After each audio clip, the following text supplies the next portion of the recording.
Olá, estou de volta. Meu nome é Jonas. Vou mostrar hoje para vocês o guia do novo After Effects CS6. Então, para começar, na interface não tem grandes modificações, mas vou começar mostrando pelas preferências.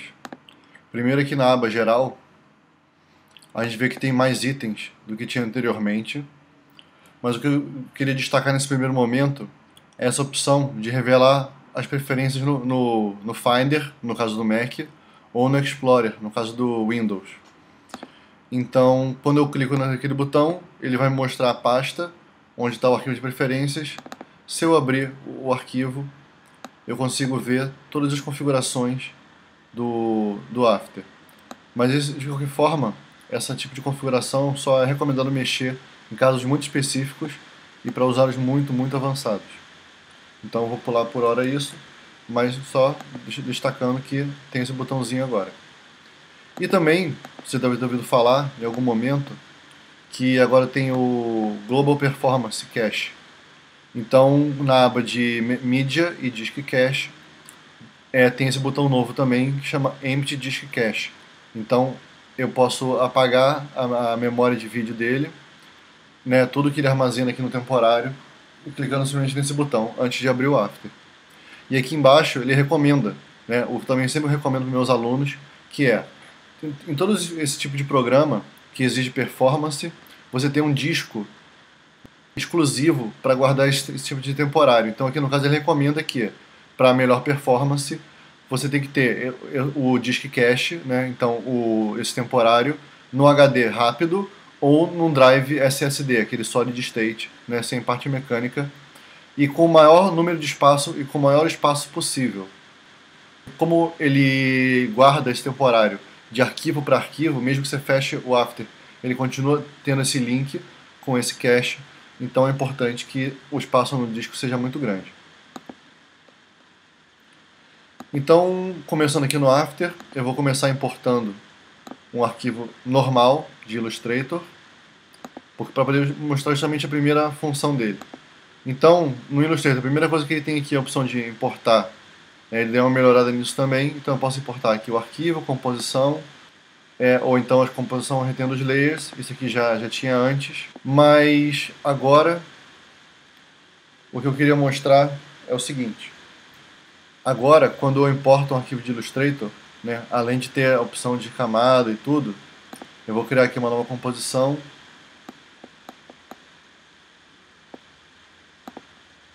E vou importar apenas uma das camadas. Então eu peguei aqui esse 4 e joguei para cá para dentro.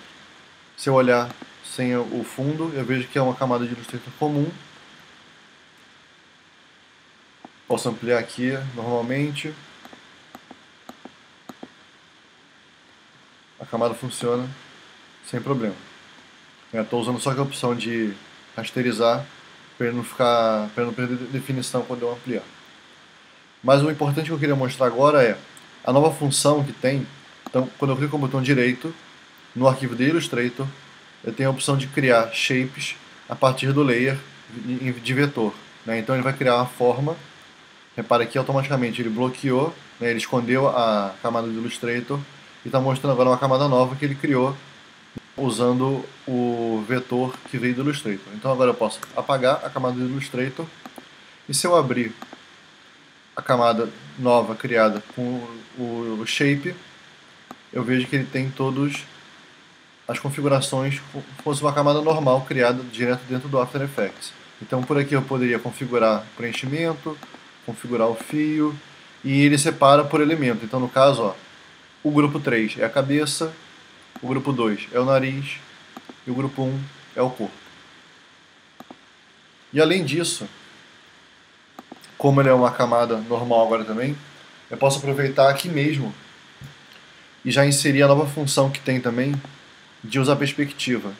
Então ele tem uma nova perspectiva que agora ele consegue transformar os objetos em 3D, e não só o 3D simplesmente poder rotacionar para um lado e para o outro, mas também agora com profundidade. De qualquer forma, essa opção no meu aqui já está automático, mas agora eu gostaria que você reparasse o seguinte. Nessa camada aqui, ela não é camada 3D, então não tem opção nenhuma de 3D. Quando eu clico no objeto 3D e transformo, né, essa camada em 3D, automaticamente aqui em cima aparece a opção de render. O render clássico dele é Classic 3D. Então eu dou um OK aqui, você vê que eu tenho as opções normais de trabalhar com 3D, para direita e para esquerda, poder rotacionar, né? Posso fazer a rotação dele aqui e ele continua chatinho, né? Porque ele é um objeto 3D, mas ele não tem profundidade. Ele apenas simula isso de alguma forma. Então aqui agora eu posso, nessa janelinha aqui então, clicar aqui dentro e vai aparecer a Composition Settings e eu posso mudar aqui no Render para o novo modelo Ray Traced 3D. Quando ele entra nesse modo, acontece o seguinte. Primeiro, o importante destacar aqui, nem todas as funções vão funcionar nesse modo 3D. Você vai ver na tela que ele está mostrando aqui. Nem todas as funções são habilitadas nesse modo de 3D. Mas, por outro lado, ele apareceu aqui agora um novo modo que chama Geometry Options. Então, no Geometry Options, eu já vou deixar aqui ele já levemente torto, para a gente poder ver essa função nova. Então você repara que ele já ficou um pouco mais pesado, simplesmente porque está no novo modo de render. Esse computador aqui também não é o computador mais rápido do mundo, ele tem pouca memória, então fica tudo um pouco mais pesado. Então botei ele já em perspectiva, e aqui embaixo tem o nível de curvatura, o nível de roll, né, o fundo que vai criar aqui, e o Extrusion Depth. Então, quanto maior for o Extrusion Depth, maior vai ser a profundidade desse objeto. Então, eu vou aumentar aqui bastante. Você vê que automaticamente aqui na tela ele já mostrou que o objeto agora tem profundidade. E, óbvio, como ele é um objeto 3D, eu posso usar luz, posso usar câmera, ele se comporta normalmente. E continuo com as funções aqui embaixo de material, sendo que no After novo também incluiu novas funções de material. Tá? Então, por exemplo, uma que eu tenho aqui agora é reflexo, refração. Então, isso tudo pode ser somado aos objetos. E se eu botar um objeto de frente para o outro, um objeto vai refletir o outro. Se eu usar um fundo, esse fundo vai refletir no objeto. E aí por diante. Uma outra coisa nova que tem também, vou criar agora aqui um sólido normal no fundo.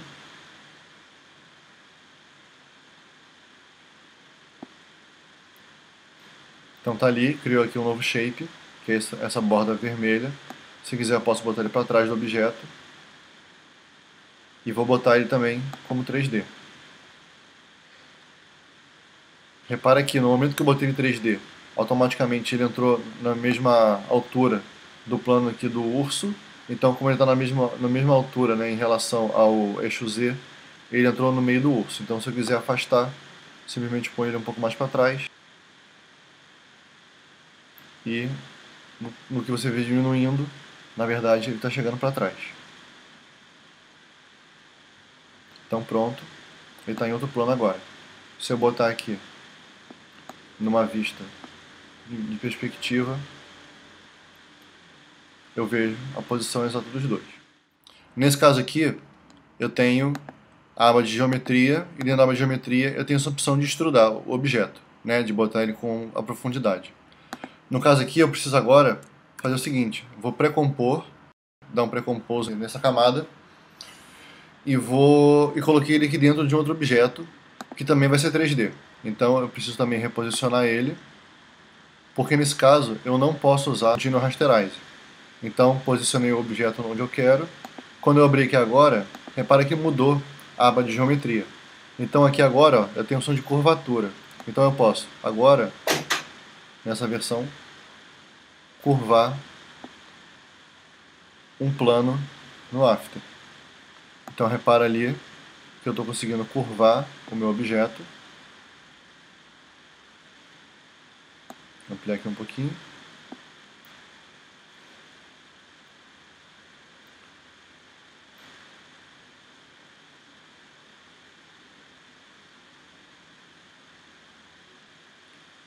Então, como você pode ver, eu consigo curvar o objeto e escolher quantos segmentos ele vai ter. Então, quanto mais segmentos, mais suave vai ficar essa transição entre os passos, né, da curvatura, mas também quanto mais passos eu tiver ali em cima, mais pesado vai ficar para ele dar esse preview.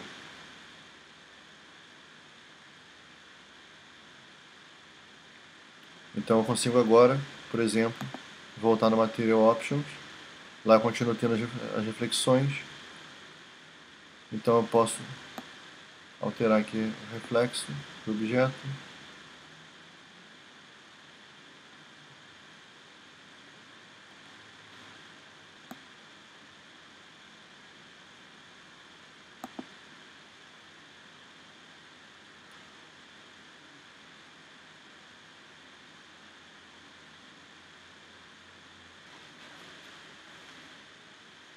E como você pode ver, começa a ver a interação entre os objetos. Vou me livrar disso aqui. O que eu quero mostrar agora, outra função. Vou jogar tudo fora. Que agora eu quero mostrar o seguinte. No menu Import, apareceu esse novo menu aqui, que chama Pro Import After Effects. Ele foi desenvolvido na hora de importar arquivo XML, para importar arquivo de Avid e arquivo de Final Cut. Eu andei fazendo uns testes com ele. No meu caso aqui, nenhum deles importou 100% perfeito, mas tem muita opção para configurar, então eu posso configurar muita coisa aqui dentro. Eu andei fazendo uns testes por aqui também, e essa configuração foi a melhor que eu consegui. Então, no caso aqui, como está tudo certo, eu dou um OK. Escolhi, no caso aqui, um XML. Dou um OK. Ele vai procurar as mídias todas. Então ele cria o link com os arquivos que estão armazenados. E pronto. Importou o arquivo já no projeto com as referências aqui dentro. Então se eu abrir essa composição aqui, ele tentou montar para mim os arquivos dentro do File Import, e tem essa opção agora do Pro Import, que é diferente do File Import.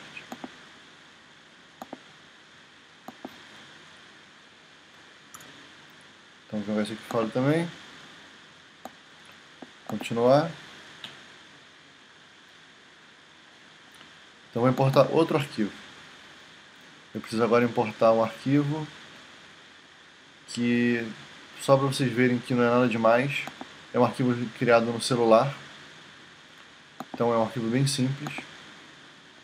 Não tem nada demais nele. Você vê que a extensão dele chega a ser 3GP. Vou criar uma composição com ele para mostrar os recursos novos que tem agora de câmera tracker. Então essa composição aqui não é nada demais. Ela tem aproximadamente 15 segundos.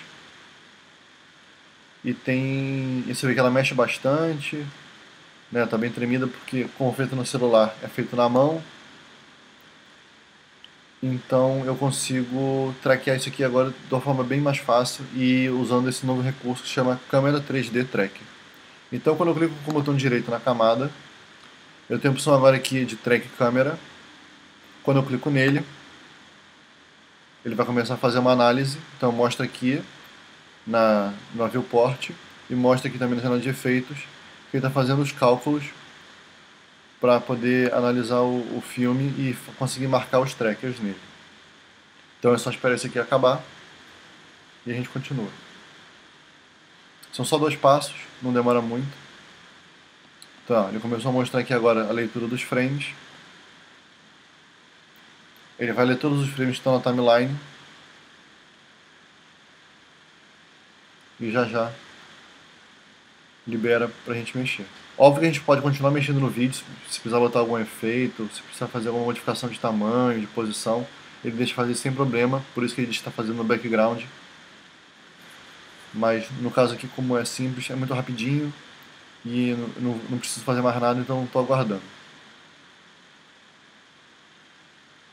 Então quando fica laranja, ele está agora só resolvendo a câmera, mas já acabou de fazer a análise, então já vou continuar mexendo. Eu vou criar então aqui um texto. Vou botar um nome ridículo aqui. texto e vou posicionar ele na tela. Repara que o meu vídeo aqui já está pronto, né? Acabou de mostrar a mensagem, então ele está pronto. Se eu clicar agora no Camera Tracker, eu vejo todos os pontinhos que ele criou para a câmera ao longo de todo o vídeo. Então o vídeo todo agora está traqueado. Eu vou escolher esse momento aqui, no final, e vou até só para simplificar o trabalho, eu vou marcar a posição, o work area da minha área de trabalho aqui, só esse trechinho aqui, que é onde tem essa área vaga que eu vou usar aqui dentro. Então repara o seguinte, que só de botar o mouse em cima da área, ele já está me mostrando essa marcação em cima dos pontos, né, que ele está mostrando aqui no desenho, e já está me dando esse alvo. Então o alvo é onde vai entrar meu arquivo. Se você quiser escolher essa área na mão, é só clicar em cima do marcador e com o Shift pegar mais marcadores. Então ele vai delimitando uma área. Então você vai poder desenhar para ele a área que você quer.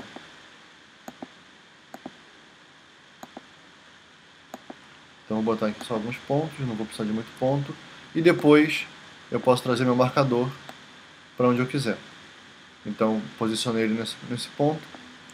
Posso pegar aqui, ó, depois de criado já mais pontos aqui no canto. E posso continuar reposicionando ele. Então digamos que aqui é o meu centro. Vou aqui agora no efeito. Ele tem a opção aqui já, além de configurar todo o efeito, eu posso, além do avançado também, que eu posso, né, escolher as opções, eu posso por aqui criar uma câmera. Então quando eu clico em criar câmera, automaticamente, se eu voltar aqui, botar aqui em duas vistas, você vai ver que ele criou uma câmera 3D, tá aqui a câmera, já com a animação para seguir o objeto.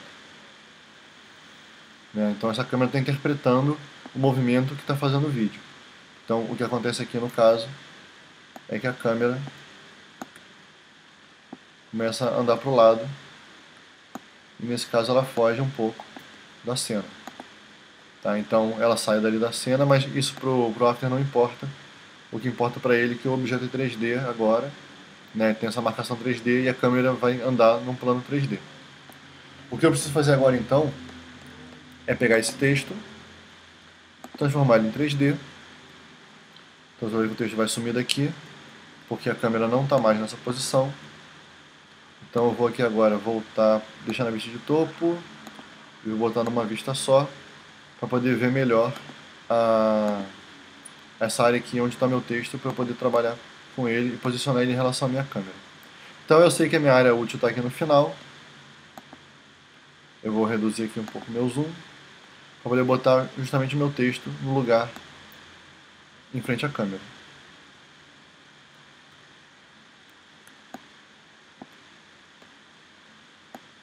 Em frente à câmera, quando eu botar as duas vistas,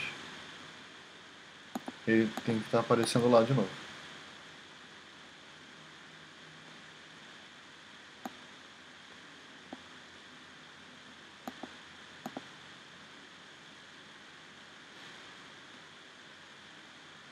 Vamos ver aqui em relação à câmera, onde é que o texto está. Então a câmera, tem que botar o texto mais para trás.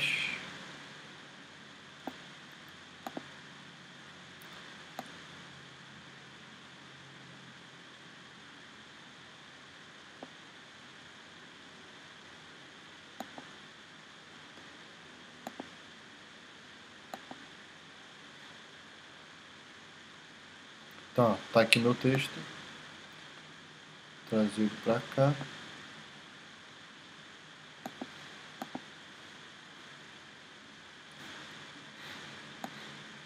E repara que a posição dele não está encaixada ali com a câmera ainda. Mas isso por enquanto não é problema não. O que importa agora para mim é que o texto está aqui. E como o texto está relativo à câmera, se eu andar com a minha composição, o texto acompanha o vídeo. Vou aproveitar esse momento aqui também, que vocês estão vendo que está pensando um pouquinho demais, para mostrar o seguinte. Agora, nessa versão do After, o CS6, com o botão direito na composição, né, aqui na timeline, tem essa opção agora, Cache Work Area em Background. Então quando eu clico nessa opção, ele começa a mostrar aqui na janela de informação que ele está conectando ao render do After e está botando esses frames aqui em cache. Então, conforme eu vou trabalhando, isso pode funcionar também em outras composições que estiverem abertas. Você pode ir deixando ela fazendo esse trabalho em background. E também, se você estiver trabalhando com pré-compose, também pode deixar essa função em background. Então, conforme você está fazendo, então, conforme você vai trabalhando, ele vai fazendo esse pré-cálculo e vai deixando isso aqui armazenado para você. Então, vai deixar o teu arquivo já mais rápido para a próxima vez que você for trabalhar. Repara que agora eu já consigo mexer aqui e está bem mais rápido. Mas para não ficar batendo muito, para a gente não perder muito tempo, eu vou dar um RAM preview rapidinho.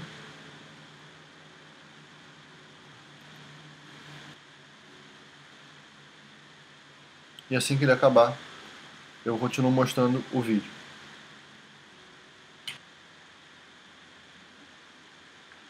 Então pode reparar que acabou o RAM preview. Então está ali o texto animado junto com a câmera em relação ao vídeo. Acho que está bem preciso. E eu vou aproveitar para mostrar o seguinte também.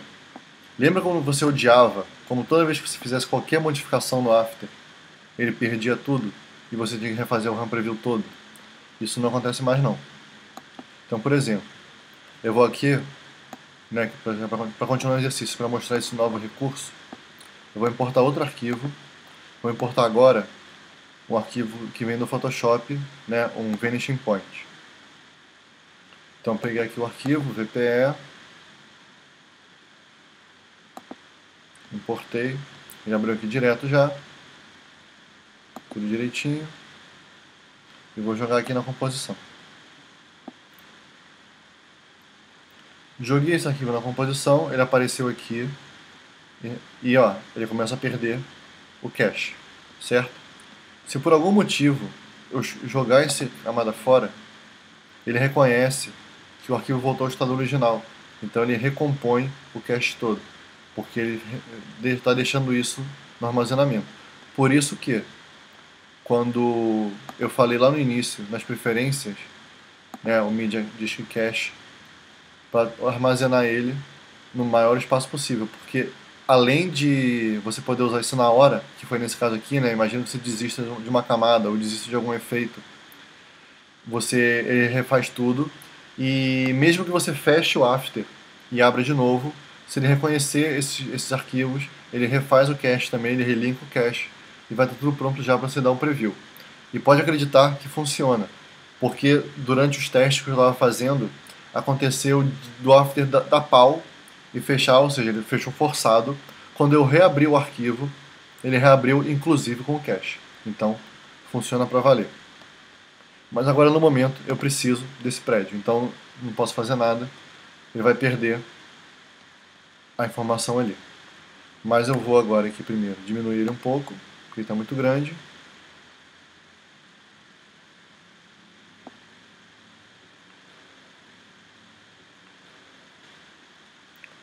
Vou colocar ele em 3D. E vou pedir para ele usar aqui o Continue Rasterize.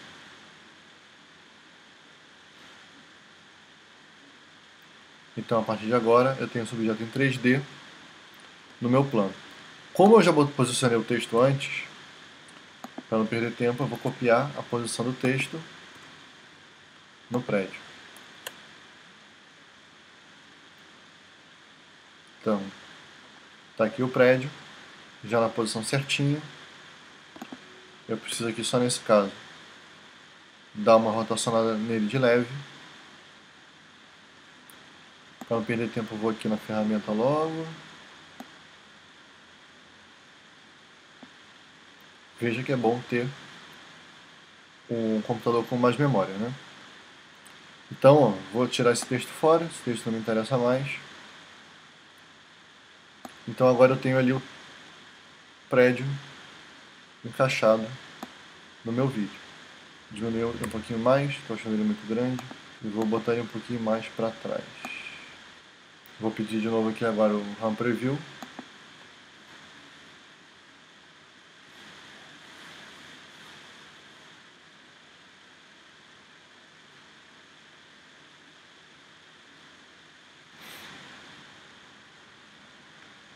Então, como você pode ver, acabou o RAM Preview.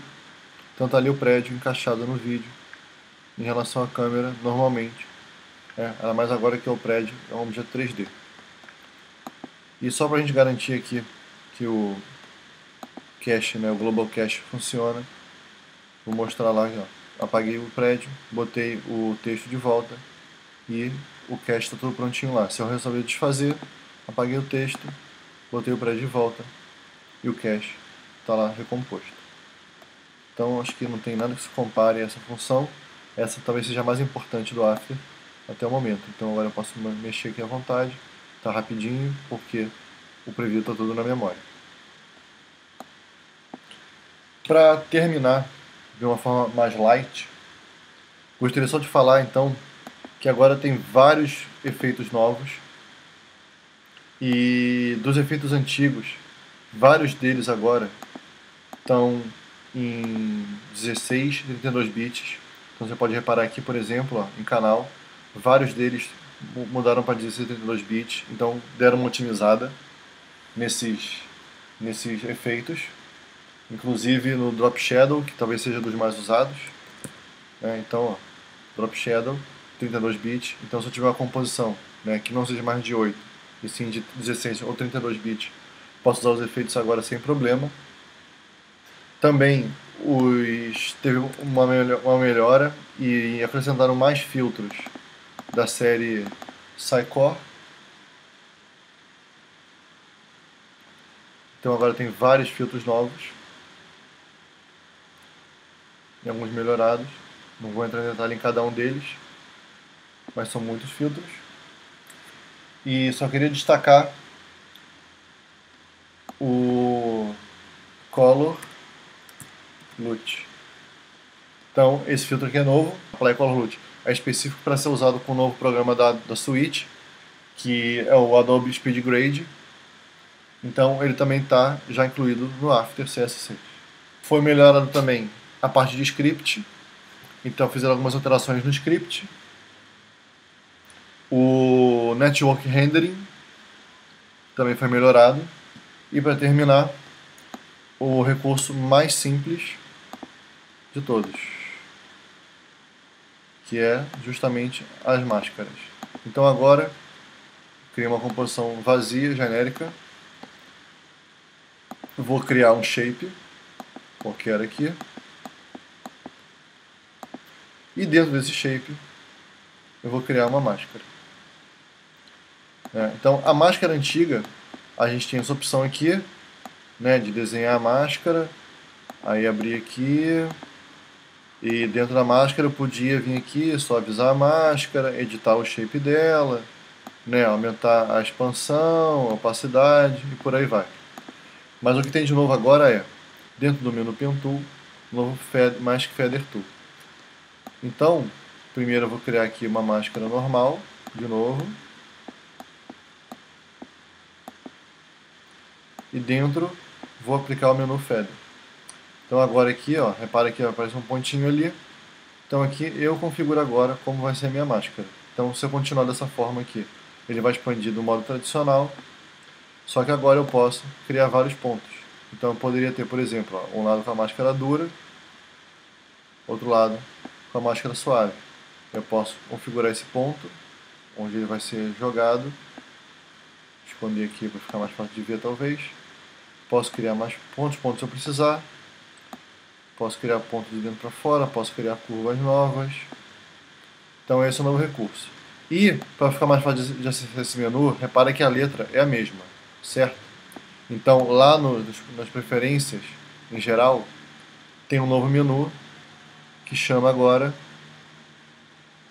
uma nova opção, né? Pen Tool Shortcut vai ser alterado entre o Pen Tool e o Mask Feather se você apertar o atalho dele. Então, se eu estiver aqui no Pen Tool, eu aperto G, ele altera para o Mask Feather. Se eu apertar G de novo, volta para o Pen Tool. Então isso deixa tudo um pouco mais fácil, porque obviamente é uma ferramenta que vai ser bem usada por causa justamente dessa facilidade que ele tem de poder configurar a máscara do jeito que achar melhor. Então, por agora é só. Se tiver alguma dúvida é só perguntar. Se essa dúvida for muito grande, eu vou acabar fazendo outro vídeo, que nem eu fiz no Photoshop. E não deixe de ver o vídeo com o Photoshop, com os recursos também novos dele, do CS6. É isso aí, obrigado.